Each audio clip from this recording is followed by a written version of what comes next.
Vamos falar um pouquinho a respeito dos PUAs, dos Red Pillars, desses carinhas aí de artes sociais e mestres da sedução e essas porra toda. Bem, a primeira coisa que a gente pode falar a respeito desses caras é que eles não podem ser considerados homens independentes, correto? Porque o mecanismo de validação deles é um mecanismo de validação totalmente externo. É um mecanismo que depende da validação social, geral da sociedade na qual eles vivem, mas principalmente é um mecanismo que depende da validação feminina. Os caras movem mundos e fundos da vida deles para agradar e satisfazer a mulher. Eles dedicam os recursos deles e o tempo de vida limitado deles também para ficar agradando e perseguindo a mulher, e depois eles têm a cara de pau de falar que eles são independentes. Mas tem outras questões aí que envolvem os PUAs. Quando eu falo PUAs, eu estou falando todo o grupo. Eu estou falando dos Red Pillars, esses PUAs nacionais que estão surgindo, os PUAs da gringa e tal. E é muito engraçado porque o livro do Rollo Tomassi, eu acho que ele é lá de 2012, e os textos são lá de 2011, 2010, então é um negócio que já está desatualizado. Veja bem, é um livro de muito antes do Me Too. É um livro, eu acho, de quando estava surgindo o Yes Means Yes. Na verdade, o Yes Means Yes ele surgiu na década de 90, mas só a partir dos anos 2000 que começou a ser implementado. Depois, mais pra frente, eu vou explicar o que é o Yes Means Yes e o que é o Me Too. Mas a questão é a seguinte: a primeira é que o texto do Rollo Tomassi, do livro Rational Male, que o pessoal Red Pillar adora, o pessoal PUA também adora, é um texto que, em primeiro lugar, ele está focando totalmente na validação externa, especialmente a validação externa feminina. Só que, e também em comparação é engraçado tu ver o seguinte, por exemplo, o Rush V é um PUAzão famoso, só que o Rush V ele virou as costas totalmente para PUA, ele abandonou o PUA dele e hoje em dia ele fala meio que PUA é degeneracy, que ele estava vivendo na degeneração. E ele se tocou que o PUA, a degeneração, não é um modelo para a sociedade como um todo, não é um modelo social. O Rush V, ele chegou nesse nível. O Rollo Tomassi e os Red Pillars, não. O Rollo Tomassi e os Red Pillars, eles estão dando pior, eles estão cagando na vara, porque eles estão dando uma de igualitários, eles estão dando uma de tradicons agora. Mas enfim, a questão é que PUA não é um modelo que pode ser implementado numa sociedade. É uma coisa totalmente temporária, é uma coisa que não tem como todos os homens da sociedade se tornarem Red Pillars, se tornarem PUAs. Porque, basicamente, é um estilo de vida temporário que só pode ser aplicado por parte da população masculina durante um período de tempo muito fracionado, muito curto. Digamos assim, no longo prazo não tem como uma sociedade se manter com os homens tendo estilo de vida PUA, ainda mais se for um número razoável de homens dessa população tendo esse estilo de vida PUA, por várias razões, mas primeiro eu vou explicar por que é algo temporário. Porque o PUA ele foi surgindo assim, principalmente a partir da segunda onda feminista, década de 60, 70, por causa da liberação sexual. Liberação sexual feminina, pílula anticoncepcional, direito de aborto, sexo antes do casamento e tudo isso, entendeu?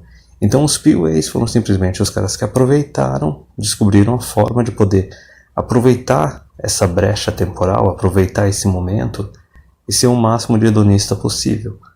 Eu digo a partir da segunda onda feminista porque foi quando teve a liberação total, mas antes disso, década de 20, 30, quando mulheres começaram a frequentar mais bares e boates e beber e praticar sexo casual, ali também já começou a surgir um pouquinho de PUA. Mas enfim, por que é algo temporal? Por que é um hedonismo temporal? Por que é algo que não é sustentável e não dá para ter uma sociedade baseada nesse modelo?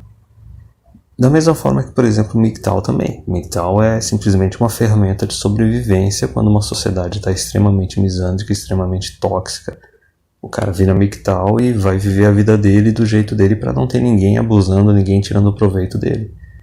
Mas da mesma forma, assim, no longo prazo, não tem como uma sociedade se manter com homens MGTOW. Ainda mais com uma quantidade razoável de homens MGTOW. O mesmo vale para PUA. Só que enquanto o MGTOW está meio que tentando se proteger e se defender, o PUA ele tá tentando fazer a festa. Só que o PUA ele acaba dando merda por várias razões. A primeira razão que eu posso citar é que, por exemplo, os PUAs eles acabam contribuindo em grande parte com o aumento do ginocentrismo na sociedade e também com a toxicidade das mulheres. Porque o negócio é o seguinte, os PUAs eles são responsáveis pela criação de alpha widows na nossa sociedade. Alpha widows são as viúvas dos alfas. É basicamente uma mulher que talvez ela sempre tenha sido uma nota 4, 5, 6, mas em alguma noite da vida dela ela conseguiu emplacar um cara 8, 9, 10. Basicamente o cara tava um dia ali na festinha, na boate, que não tinha muita mulher, ele pegou uma qualquer uma só pra ter alguém com quem transar naquela noite. Só que essa mulher, na cabeça dela, fica marcado que, não, se ela conseguiu um cara 8 ou nota 9 numa noite da vida dela, agora esse é o patamar dela, entendeu? Ela não pode se relacionar com um cara que esteja abaixo disso. Isso é uma alpha widow, é uma mulher que chega num parâmetro irreal e ela não quer baixar esse parâmetro. Às vezes também a alpha widow, ela pode ser uma mulher que ela era bem atraente quando ela estava nos anos 20 dela, só que daí ela chegou nos anos 30, nos anos 40 e continuou querendo ter acesso só aos caras 8, 9, 10. Ela não teve aquele senso crítico de perceber, olha, ela não é mais tão atraente, ela não é mais tão jovem, agora está na hora de baixar o nível. Não, ela não quis baixar o nível também. Nos dois casos são alpha widows, são viúvas de alfa. E por que eu digo que os PUAs contribuem para isso? Porque eles ficam colecionando mulher que nem treinador Pokémon coleciona Pokémon. Enfim, até o Rolo Tomassi no texto dele, ele fala que o homem ele tem que ficar colecionando mulheres até os seus 35, quase 40 anos e depois, se ele quiser, procurar alguma coisa séria. Então veja, cada carinha que consegue realmente se tornar um PUA, se tornar um Red Pillar de verdade, vê a quantidade de mulher que ele vai colecionar. E daí ele vai transformando essas mulheres em alpha widow, vai transformando essas mulheres em mulheres tóxicas. Mulheres que não conseguem se comprometer depois, não conseguem criar vínculo com um homem normal. E também elas têm aquela expectativa irreal. Só que isso é uma parte de como eles contribuem com mulheres estragadas, com mulheres alpha widows e com mulheres tóxicas na sociedade. Só que tem outra questão também que os PUAs contribuem, que é o seguinte. Eles contribuem com o ginocentrismo na sociedade e de certa forma foram eles que contribuíram para o Yes Means Yes e para o Me Too. Eu vou explicar isso. É porque é o seguinte, inicialmente as mulheres, especialmente quando elas são bem jovens, elas acham que essa liberação sexual é o máximo, só tem benefício para elas porque elas não veem no longo prazo. Elas não se tocam que elas estão recebendo um monte de atenção porque elas são jovens e férteis e conforme o tempo vai passando, elas não vão ter mais toda essa atenção. Compreende? E daí, nesse caso, o que acontece é o seguinte. Elas ficam curtindo a festinha com os PUAs, com os alfas, especialmente quando são jovens, especialmente quando é a época dos relacionamentos casuais, dos relacionamentos sem compromisso, mas na cabeça delas, elas ficam achando que a hora que elas quiserem pressionar um desses caras para ter um relacionamento sério com elas, elas vão conseguir. Elas simplesmente acham que elas têm a perseguida de ouro dentro delas, né? No meio da perna delas. E daí, conforme o tempo foi passando, os anos, as décadas foram passando, mais e mais mulheres foram percebendo que, opa, esse mercado sexual não está tanto na mão delas, elas não têm tanto poder, elas não têm tanto domínio sobre esse mercado sexual. E daí, justamente, a gente tem essa questão das alpha widows, só que a gente tem a questão também das mulheres que acabam decidindo só querer se comprometer no final da vida delas, da vida fértil delas, ou elas começam a chutar cada vez mais para mais alto o valor delas, por exemplo, ela é uma nota 6 e daí elas começam a chutar só para os caras nota 8, 9, 10. E por que isso acontece? Isso acontece porque os PUAs, os alfas, eles não discriminam, entendeu? O cara é um 8, 9, 10, ele não vai ficar se relacionando só com mulheres 8, 9, 10. Eles ficam se relacionando com as 8, 9, 10, mas também com as 4, 5, 6. E daí eles acabam contribuindo com o aumento de expectativa dessas mulheres que são nota mais baixa. Só que não só isso. conforme eles vão se relacionando com essas mulheres e elas começam a achar que vão conseguir algum compromisso com eles, alguma coisa com eles, e não conseguem nada, o que elas começam a fazer? Elas começam a se achar injustiçadas. E daí o que elas fazem? Elas vão e recorrem para o Estado para tentar dominar esses homens, tentar controlar esses homens, tentar punir esses homens. E nesse negócio da liberação sexual e das mulheres percebendo que a liberação sexual não tem só benefícios, não tem só lado bom, tem um lado ruim também, e a pessoa tem que ser consciente, tem que se planejar, tem que ter um senso crítico, avaliar a si mesma. Veja só as duas coisas que as mulheres fizeram para tentar controlar o mercado sexual. Primeira coisa foi yes means yes. Yes means yes é aquela coisa que a mulher ela tem que dar o consentimento verbal. Não só numa relação sexual, mas numa interação inicial, numa cantada. O que é o yes means yes? O yes means yes é uma ferramenta para essas mulheres que acham que elas merecem só os caras 8, 9, 10, para simplesmente elas cortarem e punir qualquer homem que esteja abaixo do 8, 9, 10, que seja 4, 5, 6 ou menos, que tente tomar iniciativa para tentar se relacionar com elas, tentar alguma coisa com elas, para elas simplesmente cortar e punir esses homens, porque eles são inconvenientes. Quer dizer, veja bem, o mercado sexual é para ser liberado, mas apenas para as mulheres, não é para ser liberado para os homens, entendeu? Então os homens beta, eles têm que ser controlados e eles têm que ser punidos quando eles vão além do espaço deles. Isso é o yes means yes, certo? O yes means yes, o no means no, é a mesma coisa. Basicamente, a mulher pode a qualquer momento dizer o sim, dizer o não, e o homem é completamente obrigado a aceitar e obedecer de imediato, entendeu? Só que tá num negócio tão ridículo que assim, o cara não tem nem a oportunidade de escutar o yes ou escutar o no, entendeu? O cara é um cara mais nota baixa, mas ele acha que ele pode ter uma chance com a mulher, ele tenta dar uma cantada nela, a mulher atual ela não quer nem responder um sim ou um não pra ele.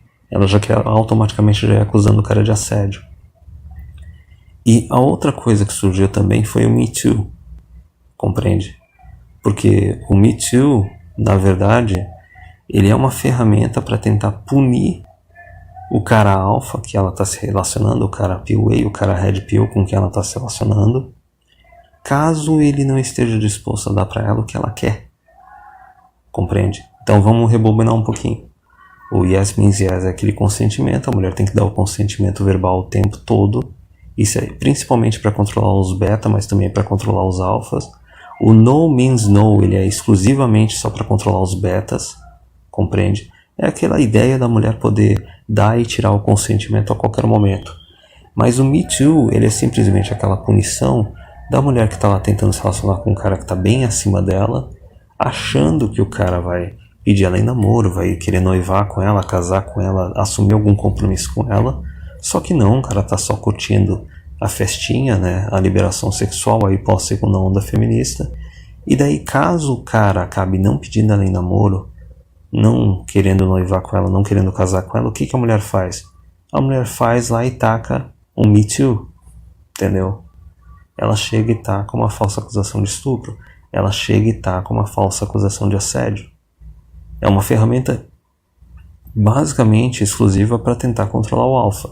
E não necessariamente só aquele alfa de aparência física, pode ser o alfa também de recursos, de bens materiais, de recursos financeiros. Mas enfim, vê só toda essa dinâmica que os PUAs acabaram contribuindo. Quer dizer, os betas acabaram se ferrando também nessa onda toda. Na verdade, os betas foram os que mais se ferraram a partir da segunda onda feminista, sem acesso a casamento, sem acesso a companheira, sem acesso a herdeiros, e ainda por cima sendo crucificados e punidos à torta e direito por todo mundo, entendeu?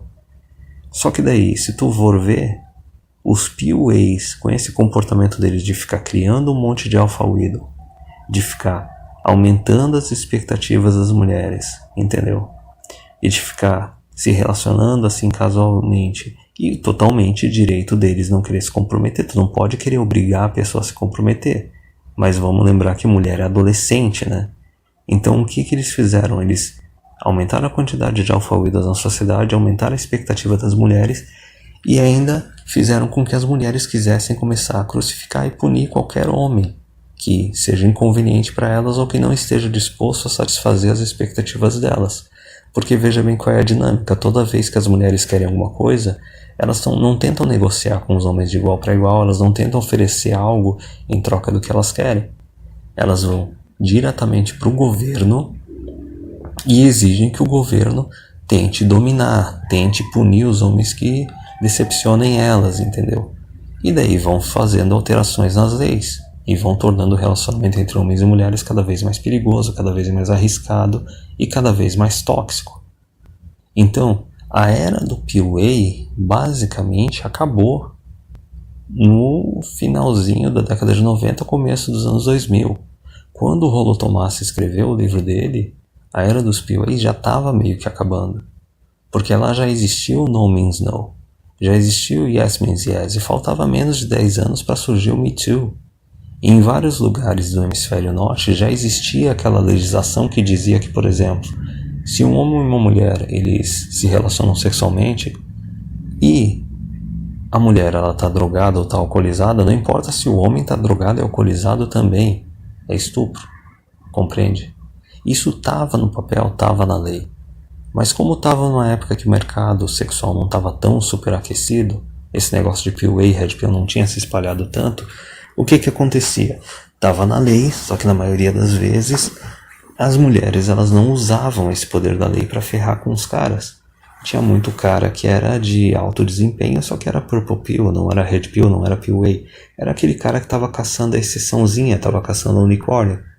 Conforme foi aumentando a quantidade de cara PUA, aumentando a quantidade de cara Red Pill, foi aumentando as razões pelas quais as mulheres elas iam querer utilizar essas leis que elas não estavam utilizando e querer também implementar leis novas. Então, por isso que eu disse que PUA foi basicamente algo hedonista, uma filosofia, um estilo de vida hedonista, para aproveitar um intervalozinho de tempo que ia ter um mercado sexual totalmente liberado. E a gente está vendo que isso não é sustentável. Isso daí é uma coisa que ferra principalmente com os homens beta e estraga um monte de mulher. E daí o que aconteceu? A consequência disso é que a gente chegou nesse momento do começo do século XXI, que relacionamento com mulher está extremamente perigoso, extremamente arriscado. E é aquele detalhe, quanto mais as mulheres tentam controlar e tentam dominar os homens e agir de forma injusta com eles, mais eles vão se afastando. Não é à toa que tem um monte de PUA que agora está tentando se jogar para cima de MGTOW. E eles estão custando muito a parar de vomitar as besteiras de PUA deles e largar o estilo de vida deles de PUA. Só que basicamente é um bando de refugiado que não pode mais operar com PUA e começou a dar uma de MGTOW. E MGTOW foi basicamente, se tu for pegar bem ali por volta de 2010, foi quando estava sendo mais implementado o Yes Means Yes, o No Means No, um monte de cara do hemisfério norte tomando falsa acusação de estupro em universidade e sendo expulso, etc. MGTOW foi basicamente uma consequência final, da mesma forma que os incels também, desse pós-finalzinho da festinha, né, da festinha hedonista que teve a partir da segunda onda feminista, que é aquela situação que as mulheres, por causa dos PUAs, por causa dos Red Pillars, por causa dessa festança toda, elas perceberam que não, o mercado sexual totalmente liberado não beneficia elas, beneficia, mas também prejudica. Aí elas querem eliminar todo o lado ruim para elas, toda aquela parte que prejudica elas, e manter só a parte que beneficia elas. E com isso alteraram um monte as leis, basicamente tentaram dominar e controlar o homem totalmente nos relacionamentos, inviabilizaram o PUA e de quebra criaram o MGTOW. Os incels eles foram surgindo no decorrer das décadas, com o tempo, desde a década de 60 e 70, conforme as expectativas das mulheres foram aumentando. Eles não surgiram só depois dos anos 2000 e só a partir de 2010. Eles foram basicamente um resultado da regra 80-20, que a gente pode dizer que talvez até hoje esteja chegando no nível de regra 90-10, talvez. Só que a consequência final foi o surgimento dos MGTOWs, os caras que viram o negócio tá tóxico demais, tem muita mulher estragada, a cultura da sociedade está ginocêntrica e as leis estão ginocêntricas. Então o MGTOW foi meio que o resultado final, o que surgiu nos finalmente disso. E da mesma forma que PUA é algo temporário, algo que não é sustentável para a sociedade, MGTOW também não é. Porque tu não pode ter uma sociedade no qual o estilo de vida masculino predominante é o estilo de vida MGTOW. Tu não pode ter uma sociedade na qual uma quantidade razoável dos homens é MGTOW. É algo temporário até a gente ver o que vai acontecer mais pra frente. Só que a diferença principal é o seguinte: PUA foi uma filosofia buscando só puramente o hedonismo. Agora que esses PUAs, esses Red Pillars estão mais velhos, agora eles querem inserir algum valor ali no meio, aí por isso que eles estão cagando pro igualitarianismo, por isso que eles estão cagando pro tradicionalismo e conservadorismo. Tem um monte de PUA que tá virando tradicon, compreende? Só que em contrapartida, MGTOW foi um resultado final, foi uma filosofia, uma ferramenta de sobrevivência para sobreviver, o ginocentrismo, se preservar, se manter livre. E basicamente não é um negócio voltado para o hedonismo. É um negócio voltado para o próprio bem-estar do homem. É o compromisso dele com a liberdade dele, com a satisfação pessoal dele, com a felicidade dele. Então agora o negócio é ver o que vai surgir mais para frente. Porque, como eu disse, MGTOW, assim como PUA, é algo temporário e não tem como a sociedade se manter do jeito que ela está. Conforme mais e mais homens, porque os PUAs, os Red Pillars, eles mesmo tendo a fasezinha de hedonismo deles até os 40, 35 anos, eles ainda têm aquele plano, ou tinham pelo menos, né, antes das mulheres ferrarem totalmente com as leis, de talvez querer ter uma esposa, talvez querer ter filhos. Então por isso que, assim, de certa forma, o colapso da degeneração da sociedade na fase PUA ainda foi um pouco mais lento, porque apesar deles estarem fazendo zoeira e estragando bastante a sociedade até os 40, nos finalzinho ali no segundo tempo os caras casavam, tinham filho, viravam gado de valor, viravam provedor, né? Sustentavam mulher, sustentavam filho e pagavam impostos. Mesmo porque o mecanismo de validação deles é externo, então eles têm que ser uns caras que têm que produzir riqueza e cuidar da aparência física, mas o importante para o governo e para manter a sociedade é a produção de riqueza e pagar imposto. E daí quando tu vê MGTOW é aquela coisa que acelera ainda mais o colapso da sociedade, porque são caras que não querem casar, não querem ter filhos, quer dizer, eles não vão criar a próxima geração, não vão gerar a próxima geração, não vão cuidar das mulheres dessa geração. E tem outra coisa, o MGTOW ele tem um mecanismo de validação interno. E o cara que tem um mecanismo de validação interno, ele não está preocupado em gerar um monte de riqueza e, consequentemente, ele não está interessado em querer ficar pagando imposto. Enriquecer para ficar pagando imposto para o governo. Ora, veja bem, MGTOW justamente é o cara que vê que o sistema é corrupto e ele não quer contribuir e não quer participar. Compreende? Então, se tu for ver agora a situação atual, tem já MGTOW desde o começo, lá desde 2010, cresceu pra caramba. Aí, MGTOW tá deixando meio que as portas abertas para os incels também largarem o mecanismo de validação externo deles, desenvolver um mecanismo de validação interno e se tornar MGTOW. E agora a gente tem também um monte de PUA que está sendo refugiado, né, porque não dá mais para ter o estilinho de vida deles PUA, tentando virar MGTOW. Então o colapso ele só acelera de forma exponencial. E a outra coisa que eu queria falar nesse vídeo é só um adendo, que é a respeito do seguinte: tem uma questão que está vindo principalmente dos PUAs, dos Red Pillars e talvez também dos incels para o meio de MGTOW, que é uma regra estúpida deles, da mesma forma que tinha aquela regra dos níveis de MGTOW. Eu sempre achei besteira e nunca concordei com aquele negócio dos níveis de MGTOW, porque eu acho que os níveis também eles podem flutuar. O cara não vai chegar no nível 3, 4 de MGTOW e vai ser eternamente o resto da vida nível 3, 4. Ele pode acabar voltando. Mas teve outra discussão besta que começou a surgir por causa dos incels e por causa dos PUAs, que é o seguinte: a discussão a respeito de quem é que pode e quem é que não pode ser MGTOW. Basicamente os caras começaram falando coisas no seguinte nível, que o cara não pode ser MGTOW se ele não é um homem com quem as mulheres gostariam de namorar ou gostariam de se casar. De quem que tá vindo esse tipo de definição? Provavelmente dos tradicons, né? Dos conservadores, dos tradicionalistas e talvez até dos incels. E tem outra definição que usaram que é o seguinte: o cara não pode ser MGTOW se ele não é o tipo de homem que as mulheres estão dispostas a se relacionar sexualmente ou pelo menos casualmente. E isso deve ter vindo provavelmente dos PUAs e dos Red Pillars. Então veja bem, os caras estão querendo chegar no território MGTOW, só que estão querendo trazer a bagagem deles porque o mecanismo de validação deles é externo.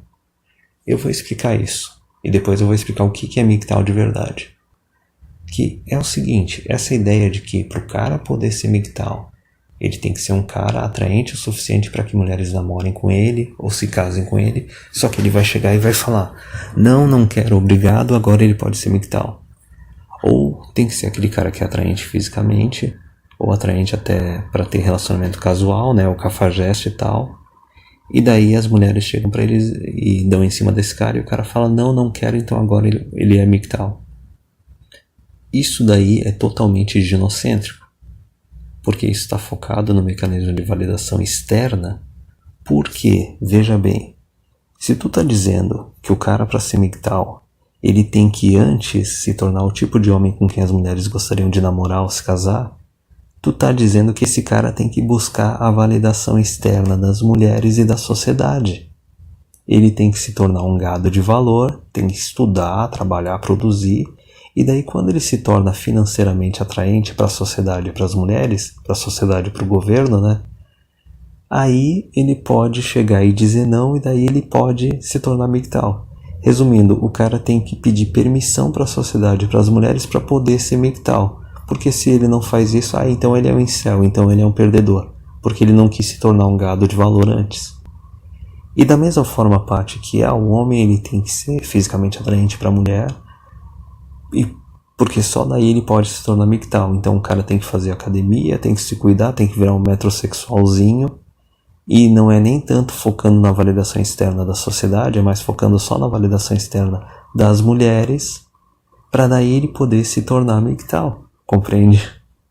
Quer dizer, ele é ginocentrismo total. O cara tem que se tornar o gado sedutor.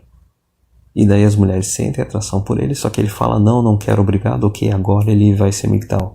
Nos dois casos, o homem ele tem que se desenvolver, ele tem que satisfazer a sociedade, como se estivesse pedindo permissão para se tornar algo.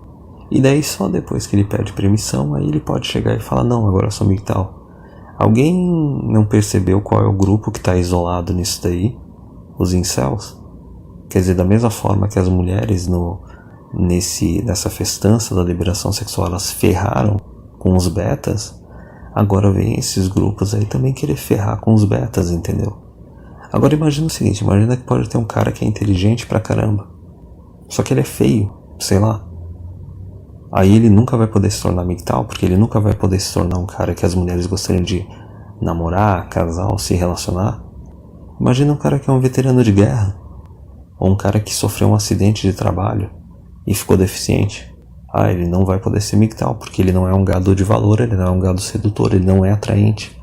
Até mesmo um cara que é veterano de guerra e sofreu um ataque na guerra, perdeu um braço, perdeu uma perna, até ficou com o rosto desfigurado, quer dizer, esse cara não tem valor. Ele não pode nunca se tornar MGTOW, entendeu? Então aí que está o erro. Porque eu vou concluir agora dizendo: o cara se tornar MGTOW é totalmente independente do quanto ele é atraente fisicamente para as mulheres, o quanto ele é atraente financeiramente para as mulheres ou até mesmo para o governo. Ele não é uma questão de validação externa, veja bem, tu não tem que pedir permissão para a sociedade ou para as mulheres para poder se tornar MGTOW. Tu não tem que, antes de se tornar MGTOW, se tornar um gado de valor, se tornar um gado sedutor. Basicamente a questão é a seguinte: o que define o cara que é um MGTOW ou não é se ele desenvolveu um mecanismo de validação interno. É o fato dele ter se tornado ou não independente da aprovação da sociedade e da aprovação das mulheres. É simples assim. É isso que define o cara que é MGTOW, e também não tem tanto aquela parte dos níveis, eu nunca concordei com os níveis. E é por isso que esse pessoal incel e esse pessoal PUA, Red Pill, que a gente pode dizer tanto é o pessoal hedonista da festinha da liberação sexual do Oba-Oba, ou o pessoal meio tradicom, meio conservador, que daí tem mais a ver com o pessoal dos incels. Esses caras, eles estão chegando na comunidade MGTOW, só que eles não estão abandonando os valores e a filosofia e o estilo de vida anterior deles por completo. Eles estão querendo trazer o negócio deles. Então veja bem, eles estão chegando numa comunidade que não é deles, não estão se adaptando, não estão desenvolvendo o mecanismo de validação interna, né, na verdade, do MGTOW, e eles querem meio que continuar mantendo o mecanismo de validação externa deles. E daí, lógico, a gente não pode falar muito dos incels, porque os incels eles são mais tímidos, eles têm mais problema social. Então tu não vai ver online canal de incel. É muito difícil algum canal, algum lugar conseguir fazer uma entrevista com incel. Mas é por isso que a gente vê tanto o cara PUA, tanto o cara Red Pillar, que tá começando a mover uma asinha pra cima de MGTOW online, falando merda, falando besteira. E a questão dos PUAs e dos Red Pillars é engraçado, porque a gente vê surgindo tanto os caras tradicons, tanto quanto os caras igualitários. Porque no meio dos PUAs e no meio dos Red Pillars não é uma coisa de direita, geralmente. Tem caras de direita, tem caras de esquerda, o que junta eles tudo é que é o pessoalzinho hedonista, é o pessoalzinho da festa. Então isso já é uma outra barreira para eles conseguirem chegar em MGTOW. Porque MGTOW, veja bem, é os caras que estão percebendo que eles tá sendo tirado proveito deles, da sociedade e do governo, e eles veem que isso também é resultado da expansão do governo e do quanto a sociedade foi se tornando mais socialista e mais comunista. E é por isso, por causa desse fato dos MGTOWs eles não quererem participar do jogo e não querer contribuir com o jogo, é por isso que no geral os caras são bem de direita. São bem de direita e são anarquistas e são minarquistas. Então por isso que tem todas essas diferenças, e a questão é a seguinte: os incels, os PUAs, os Red Pillars, eles é que vão ter que se adaptar. Porque a comunidade MGTOW, pelo fato dela ser descentralizada, ser distribuída, e ser uma comunidade na qual os homens independentes MGTOW de verdade, eles têm mecanismo de validação interno, é uma comunidade que não está susceptível aos avanços da comunidade como um todo, desses homens tradicom, desses homens igualitários, e principalmente aos avanços das mulheres. Então, de principal que tem que entender isso, que tem que entender que o incel ele ainda está muito com o mecanismo de validação voltado para o externo, para a expectativa da sociedade. Por isso que os caras são mais tradicionalistas, mais conservadores e tal. Eles até querem tirar os direitos das mulheres, mas eles querem ter aquela sociedadezinha tradicionalista. E os PUAs, os Red Pillars, eles têm aquele mecanismo de validação externo, mas voltado nem tanto para a expectativa da sociedade, mais para a expectativa das mulheres, porque os caras querem ter um estilo de vida hedonista de ficar colecionando mulher. E daí, diferente deles, tem o MGTOW, que já chegou numa situação de validação interna, querendo abandonar a esfera política, a esfera econômica, a esfera do governo, porque é um mecanismo de sobrevivência para se proteger e para se defender, para simplesmente sobreviver essa transição que a gente vive agora. Então essa é a distinção principal. No final das contas, tem aquela frase que diz, né, todos os caminhos levam para MGTOW. Só que para o cara conseguir trilhar esse caminho, chegar nesse caminho, ele tem que eliminar os mecanismos de validação externa dele e desenvolver mecanismo de validação interna. É isso que define o que é um MGTOW. Não esse negócio de ter que satisfazer a expectativa da sociedade ou ter que ficar satisfazendo a expectativa de mulher.